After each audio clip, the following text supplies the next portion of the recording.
I cannot say enough. The hardest thing to do is stop and let them come up with their own questions. Don't make up the questions for them. People are going to ask questions that are important to them. Some people are just going to say, sign me up. And if somebody says, no, I don't think I want that, well, okay, why? Let's talk about it. Then the real questions are going to come out.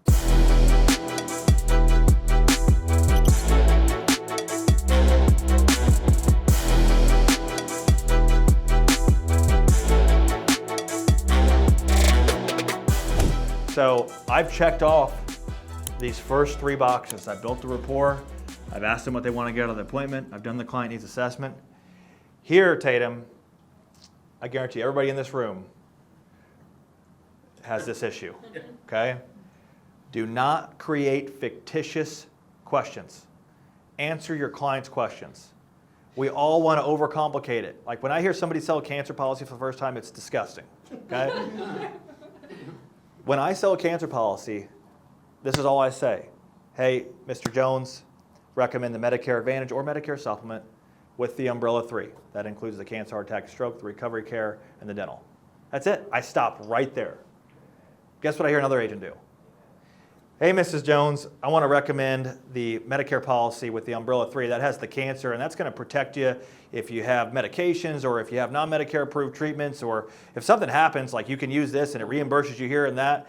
And holy crap, everybody's confused and nobody buys, okay? But guess what if you just say, hey, I recommend the Medicare policy with the umbrella 3, or I recommend the Medicare policy with the cancer, heart attack, and stroke, and I stop. Guess what happens? First person speaks loses. They get to ask me the questions that are important to them. I haven't made them up. Okay, that's the big difference, is I want to hear their questions. I don't want to make the question up for them. Because if you're making up the questions, that's not what's important to them. That's what's important to you. Okay? Let them answer the questions. But Clint is also right. The first person to speak loses. And we talked about this one to go over Medicare Advantage versus Supplement. If they're interested in one over the other, bird in hand. Okay? Here's a big one here. So then is that where you would educate them on that other question if they didn't know? If they didn't know, yeah, we would educate. Okay. If they don't know, we'd educate. Okay. Yep. But most of the time with our process, they're going to have a very good educational baseline. If they have additional questions, we'll come back to it and do a brief education. But most of the time, it's going to be education done. Huge one here. I'd say this all the time. If I go to a mechanic and I went and my car was broken down and I went in there and I said, hey, fix my car. And they came back and they gave me 12 different options. And they said, yeah, your car is broken. You can do this, that, or the other, or you can do this package or that package or more, this, blah, blah, blah, blah, blah. I'd be like, what the hell? Like, that's why I'm coming to you. Tell me what to do, okay?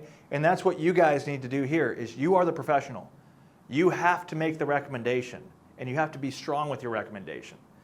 What changed the game for our agents and other agencies that we're teaching is when you make your recommendation, I will literally say, hey, Clint, based on everything we talked about today, based on all the information we gathered, based on what's important to you, I know we checked off all your different boxes. My formal recommendation is, and then I make my recommendation, and guess what? I shut up. And a lot of people make loose recommendations, okay? My recommendation is the Medicare plan with the umbrella 3, but if you don't like that, we can do the 2 or the 1, or we don't have to do any of that at all. Okay, that's not a recommendation. Yeah, that's not a recommendation. You've got to be assertive, strong.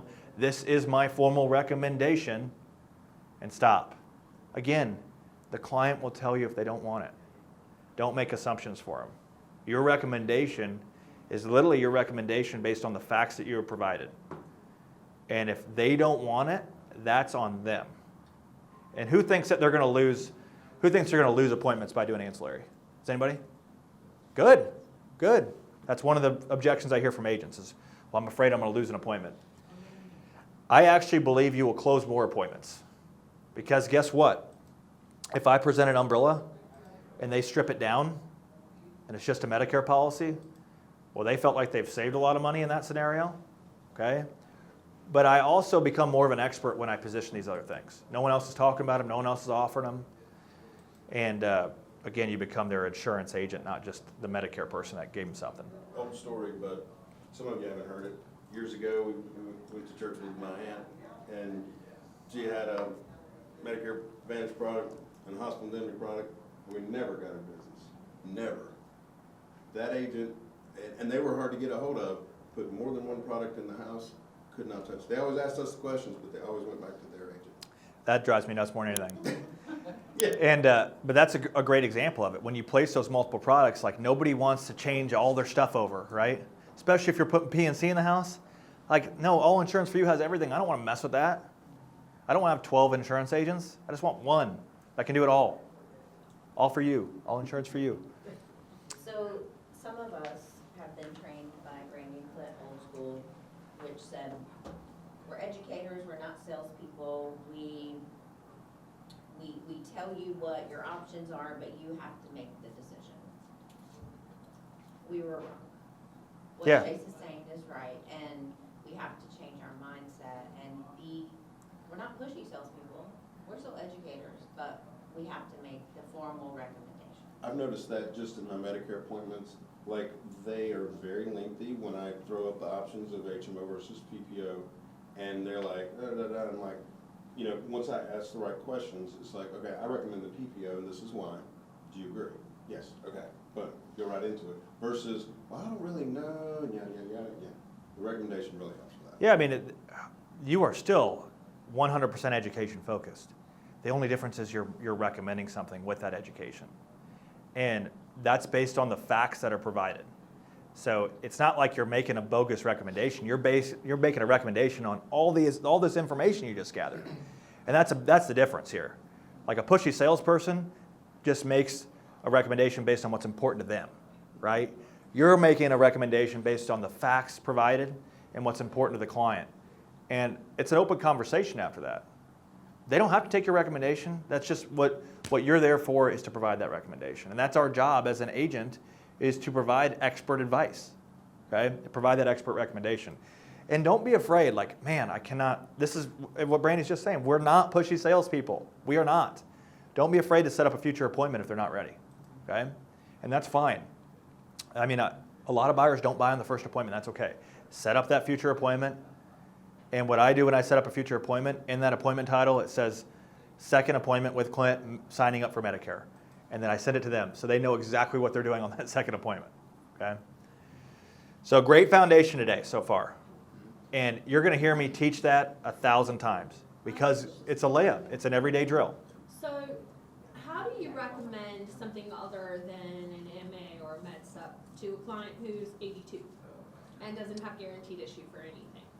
How do I recommend do you ancillary? Right, like how do you write it? How do you get them approved? Because I have a lot of clients between the ages of 80 and 85 who Yeah. only have MAs with us because I can't get them approved for anything other than. You will be shocked You with a know? cancer policy. If they don't have cancer, you can issue a cancer policy. Okay. I mean, that's the easiest thing in the planet to issue. An Aetna cancer policy, they have 3 health questions. Have you had cancer in the last 5 years? Do you have AIDS, HIV, or ARC? And that's it. And it's automatic approval. Automatic approval. Okay. And that's, you guys are gonna be at least a 90% commission on that.